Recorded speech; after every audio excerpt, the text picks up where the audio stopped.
Presentar un libro no es resumirlo y contar lo que dice, o por lo menos como nos pasa muchas veces con las películas, que no nos gusta que nos cuenten antes. De manera que yo no quiero hablar sobre el contenido del libro, sino sobre mi lectura del libro y lo que me pasó a mí leyendo el libro. De manera que esto que yo voy a comentar es una experiencia vivida a partir de este libro, vivida gracias a este libro, vivida con el libro. Así que si en algún momento se me escapa el libro dice, el libro es por defecto profesional, que tiene que ver con la docencia o con la filosofía, pero no con la intención que tengo de hacer este comentario, más bien de un trayecto de lectura a partir de estas páginas. Yo leí el libro 2 veces, porque claro, como Ana me invitó a decir unas palabras en el día de hoy, me embarqué en la lectura y ya condicionado por lo que iba a decir a partir de la lectura. La primera lectura fue buscando lo narrativo del libro, es decir, diciendo, bueno, esto se supone que es una novela, entonces uno ya se prepara como lector a ver la narración, lo narrativo. La segunda lectura, que fue bastante después y más cerca al día de hoy, tuvo que ver con una sorpresa para mí mismo, que fue quedarme más involucrado en una cuestión más de tipo poética.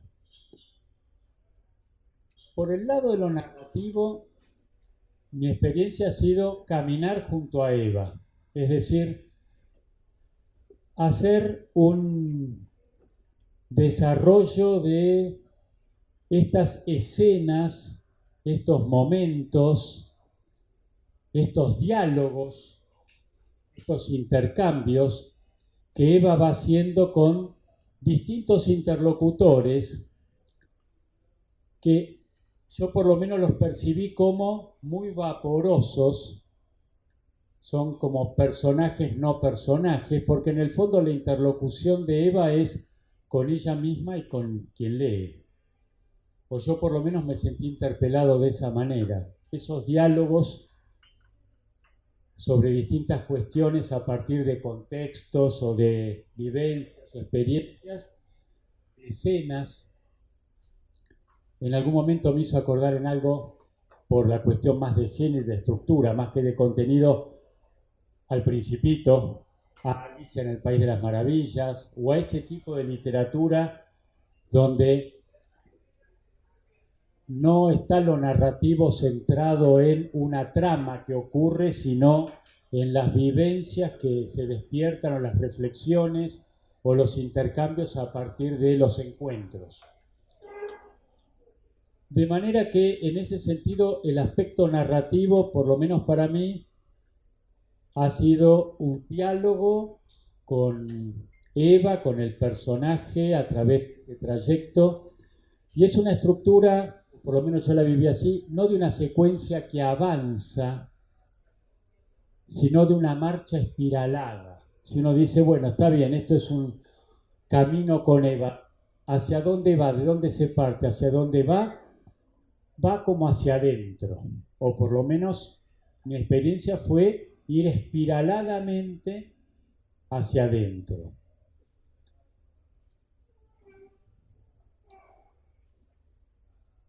La segunda lectura, no sé, tal vez porque renuncié a pensar, bueno, tengo que hablar acerca de qué trata el libro y el aspecto narrativo, sino que me centré más en soltarme, en disfrutar de las palabras, de las músicas, de los volúmenes, de las texturas, de los colores, de los espacios vacíos, de los silencios. Fue una experiencia más cercana a lo poético, entrar en un juego de desplazamientos, de imágenes, de sugerencias, de sentidos, ya no es un desfile de secuencias o de escenarios y de diálogos, sino más bien en ese viaje hacia adentro estar como inmerso, sumergido en ese adentro, en esa introspección, donde aparece lo onírico, aparece lo mágico, aparecen las sensaciones, un cierto animismo, es decir, que cobran vida los objetos, una subjetivación del mundo, una apropiación del mundo, un esfumarse las fronteras entre Eva y lo otro, y entre entonces el lector y lo otro, el lector y Eva. No puedo resistir a citar algunos de estos aspectos poéticos. Como toda moribunda, vio la vida bailando como una novia desnuda delante del espejo.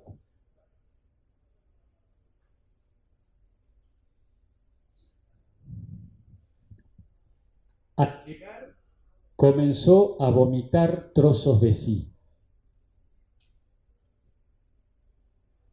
Se sentía llena, llena de ella. Este libro que tiene como título El otoño, hoy es otoño, no sé si esto fue a propósito. Fue a propósito, así que qué coincidencia. Bueno, sobre el otoño, hoja seca al sabor de los vientos, sin destino cierto, volando, volando.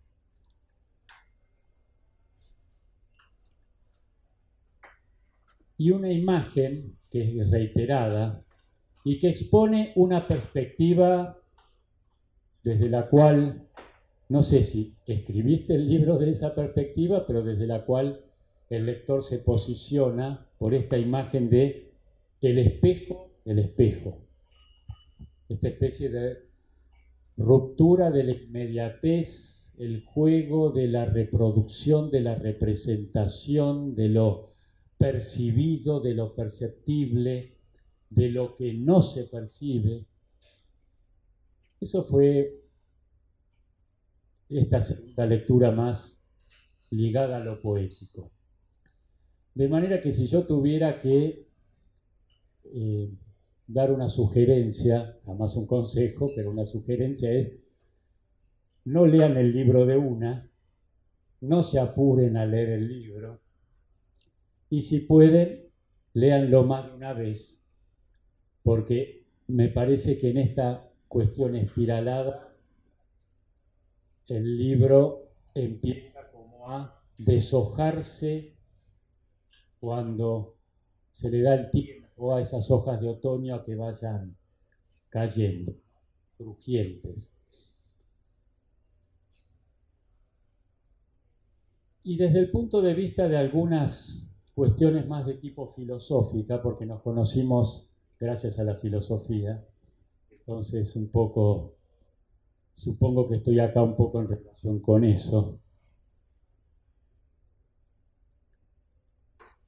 Hay mucho filosófico inmerso en este libro. Ya no aguanto. ¿Qué no aguantás? La comprensión. Aguantar la verdad. La figura de Sócrates. Morir por la verdad, morir en la verdad. Y por otro lado, esto no es para entender. ¿Para qué es? Para nada. Y si yo te dijera que la nada es todo lo que hay, la cuestión es del ser, de la nada, del placer, del entender. Hay todo un juego muy interesante entre saber e ignorar, entre intentar comprender y la inutilidad de intentar comprender, de lo bello y lo frágil, de la culpa, de Dios, de lo religioso y del concepto aristotélico, si se quiere, de potencia, que está muy presente en la idea de desarrollo, de dejar surgir las potencialidades, de lo que puedo ser, de lo que puedo llegar a ser, de lo que está latente y está expectante. Sobre la idea de vida y una composición, digamos, de integración de opuestos. Desde el punto de vista filosófico sería no ir por el pensamiento dialéctico que va por la afirmación y la negación, sino por una integración que no es una mezcla, que no es una superposición entre opuestos. Muchas veces está esto presente.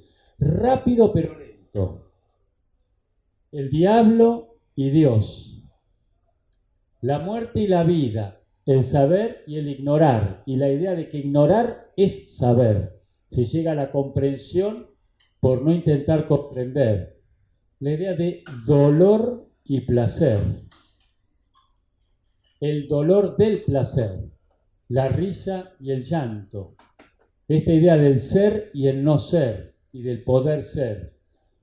Me pareció en ese sentido que está repleto de elementos filosóficos y también de elementos que van ya más hacia lo teológico. Hay mucho elemento de lo bíblico, de lo religioso, de la liturgia, de la práctica religiosa. De hecho, los epígrafes del comienzo. Y en esta estructura, podemos decir así, que toma como punto de partida y de llegada la misma escena. Y en ese sentido es esta suerte de tiempo en espiral, de tiempo que transcurre de una manera que es una de las imágenes que también me han llegado y me quedo como rumiando, la idea de que lo frágil es bello y lo eterno es horroroso.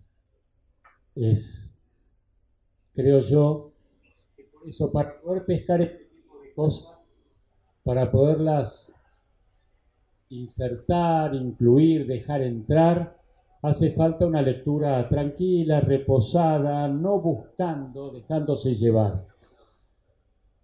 El libro me gustó, te felicito, te agradezco que me hayas invitado a leerlo y a comentar algo al respecto. Espero que haga su vida y que haya otras experiencias como esta que yo he querido compartir con ustedes. Así que bueno, es lo que yo puedo compartir, invitarlos a disfrutar de esta obra. Felicitaciones, Ana, y gracias.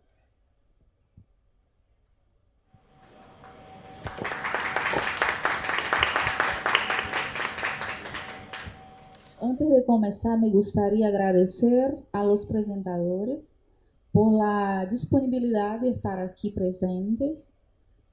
El sociólogo Diego Ezequiel Tivinoff, que por muchos años cumpliu a função de lo que os griegos chamavam hegemon, uma guia em minha travessia em Buenos Aires. E professor Canabés. E não só foi meu professor na maestria em educação, sino que assim cumpriu a função de um amigo frente à burocracia do ambiente acadêmico. Cumpriu exatamente a função do guardião da lei de Kafka. Assim que muitas graças. Também quero agradecer a El Pasaje, en la figura de Alejandro, por la amabilidad, a la editorial Biblos, en la figura de Javier, por la sensibilidad de comprender la singularidad de este libro, que es un libro atípico. Es un libro atípico, él mesmo me dijo, es un libro atípico. En general, editan publicaciones académicas. No que no sea académico, pero tiene un vínculo. Sin embargo, no se vinculan tanto con lo literario.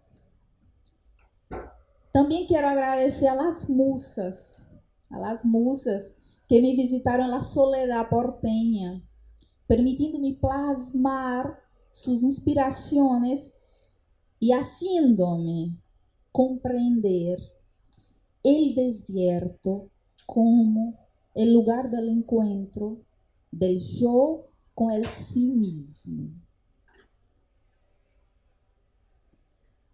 Ante todo voy a hacer referencias a la filosofía de Foucault en lo que se refiere a lo que el profesor Canavese denominó proceso de subjetivación. Para Foucault no hay una unidad del sujeto. Al contrario, un individuo es muchos sujetos y muchos individuos pueden ser un sujeto. Este científico estudia los griegos de los siglos I y II después de Cristo, destacando la importancia de dos tecnologías del yo. Y para eso él usa los términos en griego, que se llama epimeleje auto, que quiere decir inquietud de sí, y cura soy, que quiere decir cuidado de sí. Foucault considera estas dos tecnologías centrales para el desarrollo de la subjetividad. Y denuncia, ¿no? Expone que estas tecnologías se perdieron a lo largo de los siglos, entre otras cuestiones, por influencia del cristianismo.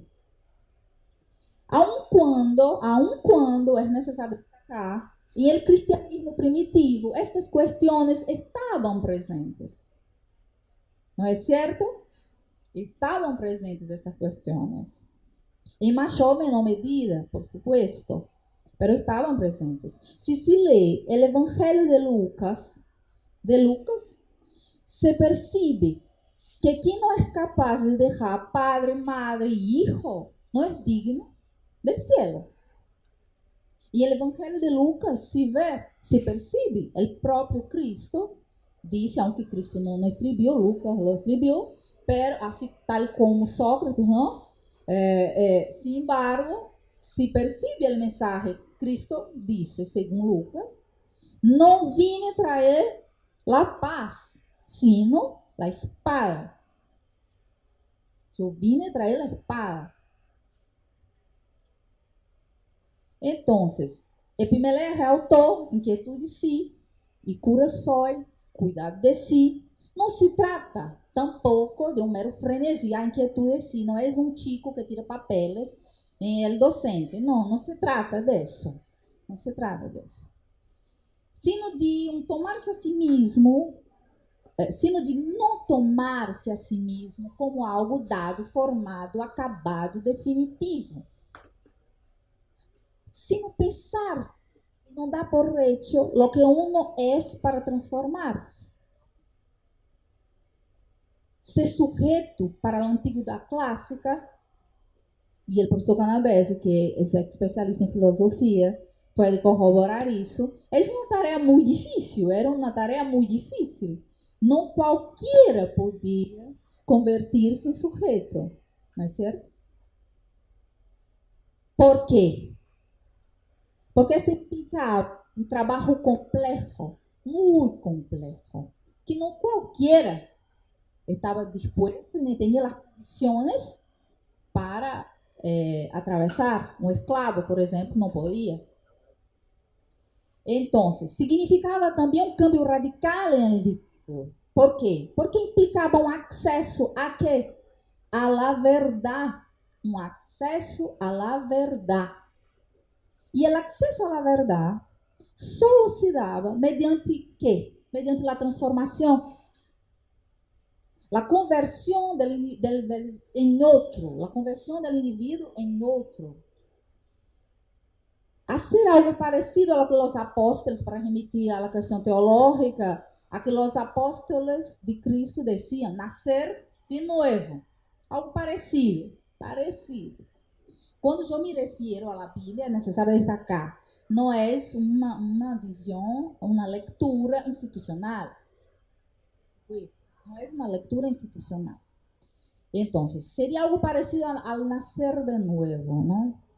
En muchos casos implicaba someterse a prácticas difíciles, retirarse hacia sí mismo, posicionar-se al margen de la sociedad, ocupar una posición de invisibilidad, posicionar-se en el umbral, o mirarse el precipicio. Todo eso involucraba un proceso complejo, muy complejo, doloroso, del que no cualquiera lograba sobrevivir para contarlo. Pero ustedes pueden preguntar, ¿por qué recurría a la filosofía para hablar de una novela? ¿No? ¿Por qué? Usted sabe, usted también. Pero ¿por qué recurría a la filosofía para hablar de una novela? Porque se trata de un texto híbrido. Es un texto híbrido que oscila entre la filosofía y la narrativa. Es decir, es una novela en cuyo devenir entra en contacto con la filosofía. Es cierto, hay personajes, por ejemplo, Eva, la protagonista de la historia, ¿no? Pero não vão desarrollando, como dijo Canavesi, não vão desarrollando uma trama, não vão desarrollando um argumento, não encadenam a estrutura tradicional do princípio, nudo, fim. Não vão encontrar isto acá. Não está. Mas bem a trama, que hace? Se desencadena. A trama se desencadena. Y el desencadenamiento del argumento es el que abre lugar a las situaciones filosóficas. Es ese desencadenamiento que abre lugar a las situaciones filosóficas. Del mismo modo que lo plantea Foucault, es el desencadenamiento de la unidad del sujeto el que da lugar ao processo de subjetivação. Em Foucault, esse sí que funciona. Creo que em Deleuze também, não? Não por nada eram muito amigos. Esse desencadenamento, esses dois, Foucault e Deleuze, tem este vínculo em las teorias. O desencadenamento del sujeto. Ya achei o título. Outono de Eva. ¿Qué es el otoño? Sino la estación de la transformación.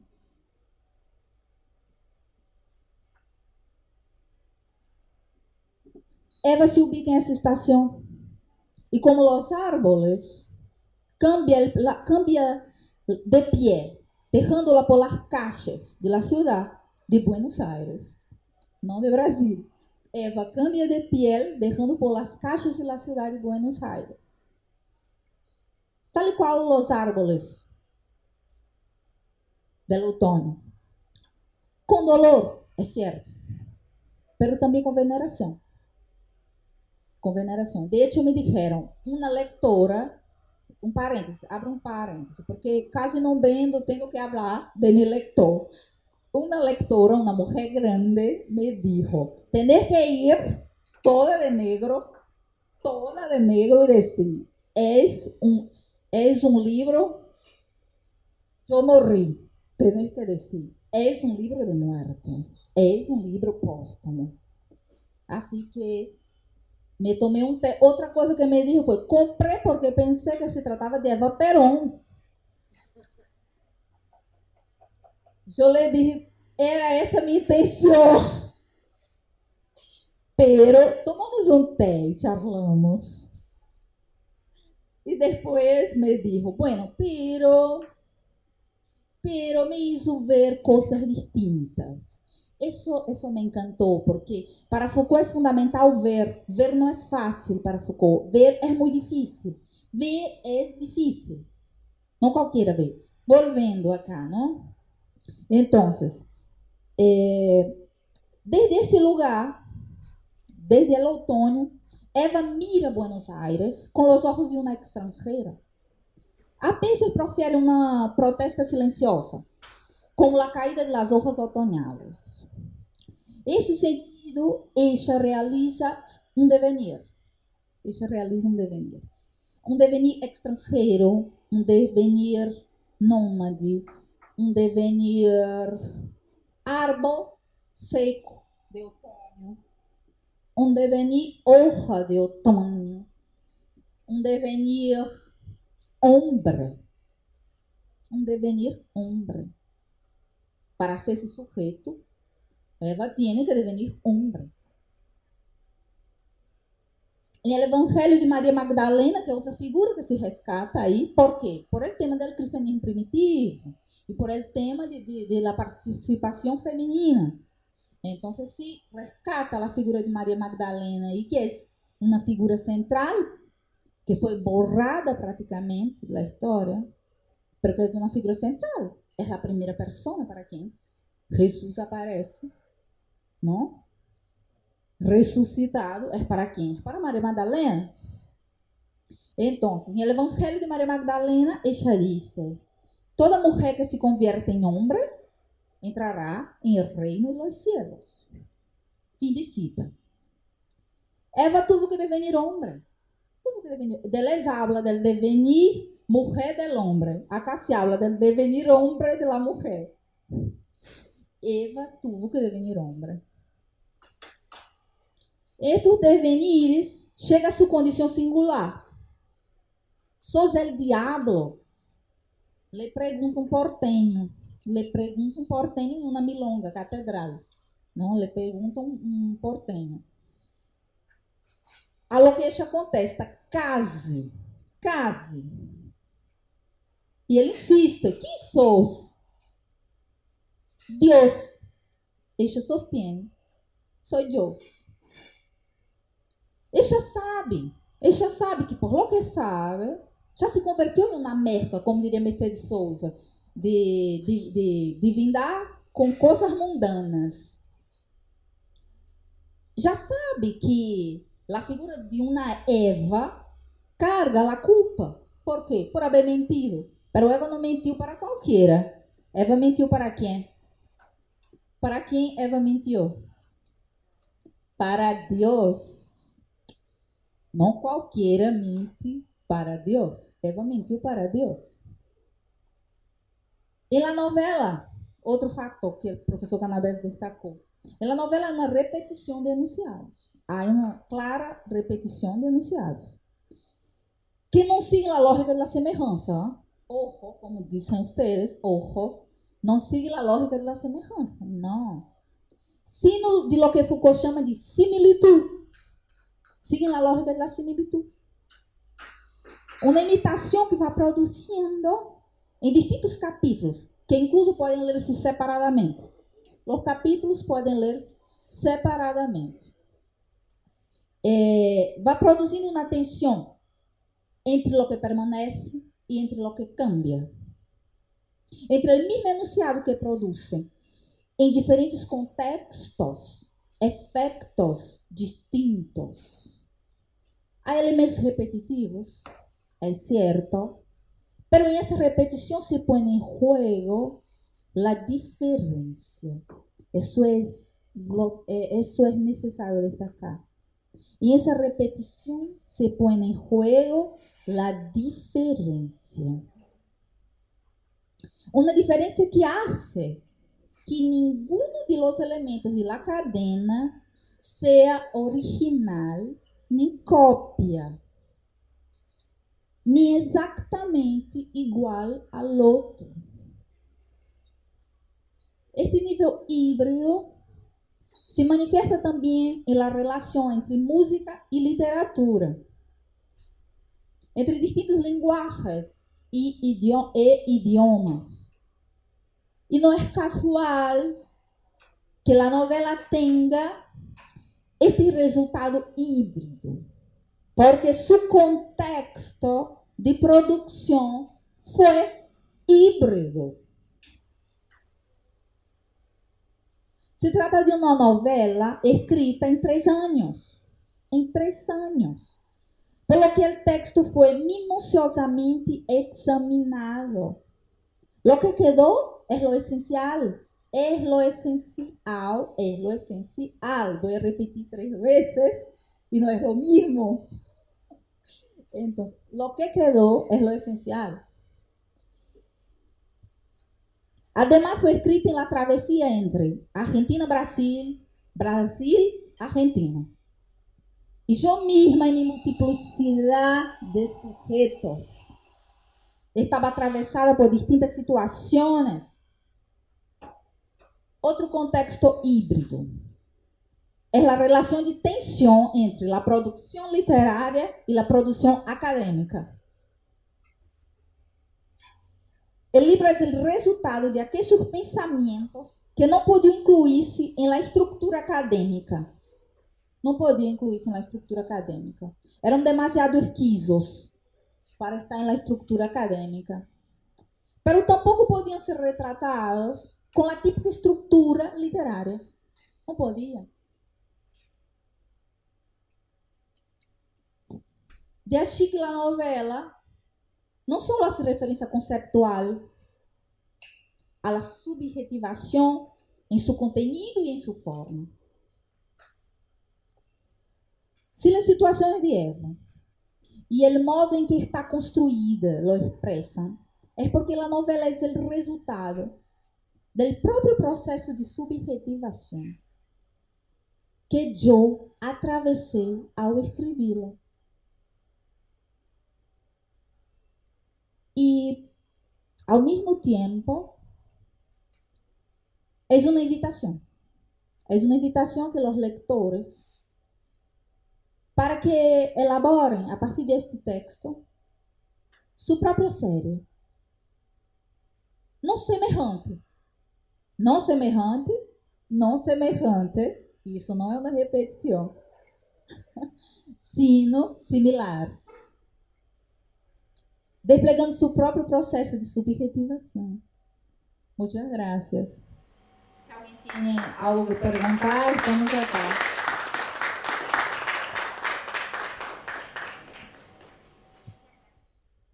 Yo quería agregar una cosita que me surgió ahora con el tema de lo híbrido y los géneros, porque hay un cierto academicismo en las cuestiones filosóficas, como pasa con otro tipo de disciplinas o saberes, pero si uno se remonta justamente, por ejemplo, al mundo griego, etcétera, pensamiento filosófico, por ejemplo, en Parménides está expresado en una forma como de una serie de versos, de poema, que va acompañando a un sabio y le habla a un discípulo. En Heráclito, por lo menos de lo que se ha conservado a través de sentencias o de expresiones breves, en Platón a través de los diálogos. Es decir, ocurre que el lenguaje académico, podemos decir así, de alguna manera semejante al que tiene el pensamiento científico, en lo filosófico no alcanza para expresar algunas verdades o algunas intuiciones que lo literario y el lenguaje, por ejemplo, mitológico que tiene, por ejemplo, la escritura, la Biblia o los textos religiosos de otras culturas, logra expresar a través de la sensibilidad, de la imagen, de la pertenencia, de las cuestiones subjetivas en una capacidad, digamos así, conceptual que excede la terminología, podemos decir así, estricta, clara y distinta, diría Descartes, de alguna expresión filosófica que es valiosa, pero que tiene su limitación. Pero la alianza entre filosofía y literatura, que se expresa también en esta obra, es una alianza que tenemos ya en el mundo griego y que, ya que lo nombraste a Foucault, como también Nietzsche, ellos logran exponer y expresar y de alguna manera manifestar en la historia del pensamiento filosófico de una manera también muy eminente. Quería agregar eso en relación con la hibridez del lenguaje filosófico y literario en tu novela.